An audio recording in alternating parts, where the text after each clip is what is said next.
14 milliard dollardan ortiq pulini xayriya qilgan milliarder.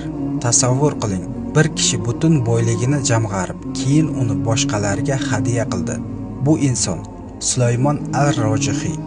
U oddiy dehqon oilasidan chiqib, dunyoning eng boy insonlaridan biriga aylandi. U Saudiya Arabistonidagi eng yirik islom banklaridan biri Al-Rojihiy bank asoschilaridan bo'ldi va boyligi 16 milliard dollarga yetdi.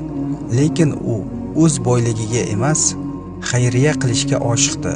Hayotining oxiriga kelib 14 milliard dollardan ortiq pulini saxovat yo'liga sarfladi. U 6000 ta masjid qurdi. Minglab talabalarga bepul ta'lim berdi. Oila va ehtiyojmandlarga yordam jamg'armasini tashkil etdi. Halol tadbirkorlik rivoji uchun katta sarmoya kiritdi.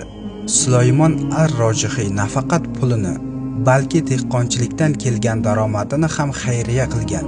Uning 200 ming tup xurmo daraxti bor va har yili Ramazon oyida tonnalab xurmo bepul tarqatiladi.